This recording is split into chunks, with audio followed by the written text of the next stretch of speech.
আপনারা দেখছেন এনবিটিভি আর সঙ্গে রয়েছি আমি হাসিবুর রহমান। আজ বিশেষ আলোচনা আমরা দেখতে পাচ্ছি যে রাজ্য রাজনীতি তোলপাড় একের পর এক। ঠিক সেই জায়গায় দাঁড়িয়ে আজকে যে বিষয় নিয়ে আমরা আলোচনা করতে চলেছি আপনাদের সম্মুখে, অনুব্রত মণ্ডল। কে এই অনুব্রত মণ্ডল? আপনারা সকলেই জানেন এবং কম বেশি অলরেডি জানতেও পেরেছেন, এবং দীর্ঘদিন ধরে যে ডাকাবুকো চেহারার একজন মানুষ, গম্ভীর মেজাজ, একের পর এক যেভাবে তার চিত্র উঠে এসেছে, ভাইরাল হয়েছে সোশ্যাল মিডিয়া এবং প্রতিটা মানুষ তাকে চিনে গেছেন। বীরভূম জেলার তৃণমূল কংগ্রেসের সভাপতি অনুব্রত মণ্ডল। এই অনুব্রত মণ্ডলকে গত দুদিন আগে সিবিআই তার নিজস্ব বাসভবন থেকে গ্রেপ্তার করেছে। এই অনুব্রত মণ্ডলকে 10 বার, একবার দুবার নয় 10 বার তাকে ডেকে পাঠিয়েছিল সিবিআই, কিন্তু সে সিবিআই দপ্তরে একবার হাজিরা দেওয়ার পরে আর হাজিরা দেননি। বারবার একটাই চিত্র যে সে শারীরিক অসুস্থতা দেখিয়ে বারবার সিবিআই এর দপ্তর থেকে এড়িয়ে চলছিলেন, সিবিআইদের সে ডাকায় সাড়া দিচ্ছিল না।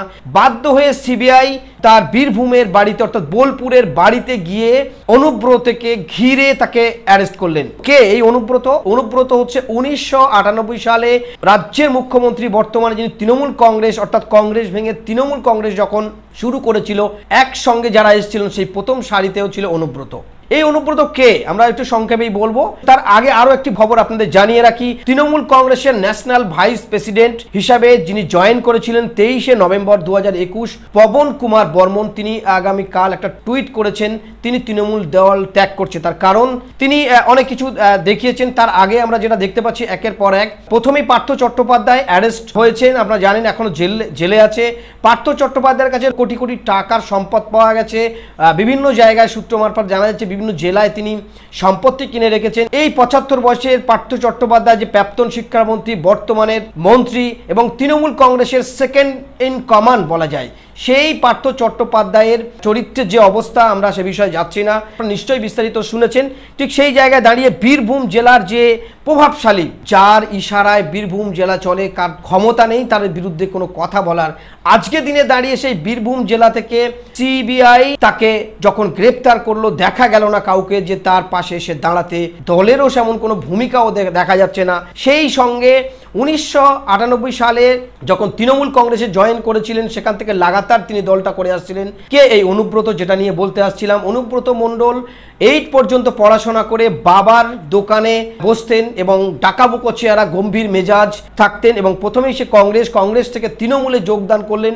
তৃণমূলে যোগদান করার পর এই বীরভূমের যে জেলা, এই বীরভূম জেলায় তার বিরুদ্ধে কথা বলার মতো কোনো কাউকে তৈরি হতে দেয়নি, এবং তার সোশ্যাল মিডিয়ায় এবং বিভিন্নভাবে আমরা দেখেছি যে তার বিভিন্ন স্টেজে বিভিন্ন বক্তব্য রাখতে গিয়ে যে গম্ভীর মেজাজ, কখনো পুলিশকে মারো, কখন বিরোধীদের ঘর ভেঙে দাও, ঘর জ্বালিয়ে দাও। সিবিআই যখন তুলে আনলো, সেখানে দেখা গেল যে বিভিন্ন জায়গার মানুষ তারা একত্রিত হয়ে, আমরা দেখেছি যে রাস্তাঘাটে তারা বিভিন্ন জায়গায় ফোন করছে, বিভিন্ন জায়গায় ফোন আসছে, আমরা খুব খুশিতে আছি, শান্তিতে আছি, এতদিন আমরা কথা বলতে পারতাম না।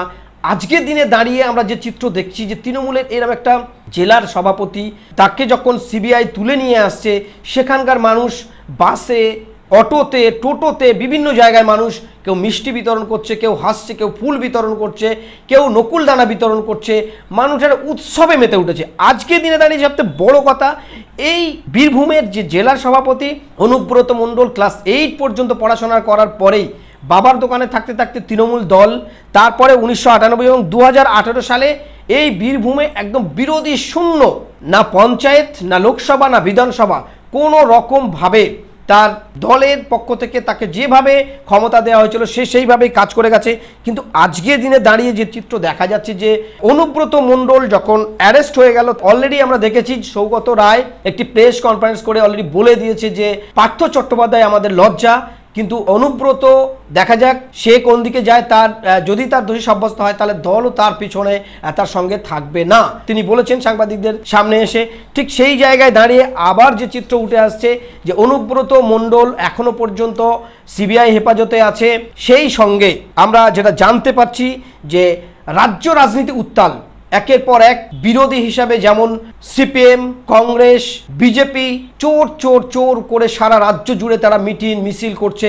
এমনকি অনুব্রত মণ্ডলকে যখন কোড়ে তোলা হয় তখনই সেখানে জুতো দেখা এবং গরুচোর গরুচোর স্লোগান উঠতে থাকে সেই বীরভূমের মাটিতে। শুধু তাই নয়, আইএসএফ এর মতো একটি ছোট্ট দল তারাও অলরেডি রাজ্যে নেমে পড়েছে, বিভিন্ন জায়গায় মিটিং মিছিল শুরু করে দিয়েছে। অলরেডি তারাও স্লোগান শুরু করেছে, পাড়ায় পাড়ায় চোর ধরো, জেল ভরো, এই যে স্লোগানে মেতে উঠছে। অপরদিকে তৃণমূল কংগ্রেস আবার কখনো সিবিআই ইডির বিরুদ্ধে তারাও মিছিল করা শুরু করে দিয়েছে। রাজ্য রাজনীতি একের পর এক উত্তাল। কোথায় যাবে বেকার সমাজ, বেকার যুবক? সবাই তো মেতে গেছে, কেউ এ দল, কেউ ওই দল, কেউ ওই দল, কোথাও না কোথাও কেউ সেটে আছে। কিন্তু আজকে শিক্ষা, স্বাস্থ্য, বিশেষ করে কর্মসংস্থান একেবারেই ভেঙে পড়ার মতো অবস্থা। আপনারা দেখতে থাকুন এনবিটিভি, সঙ্গে থাকুন।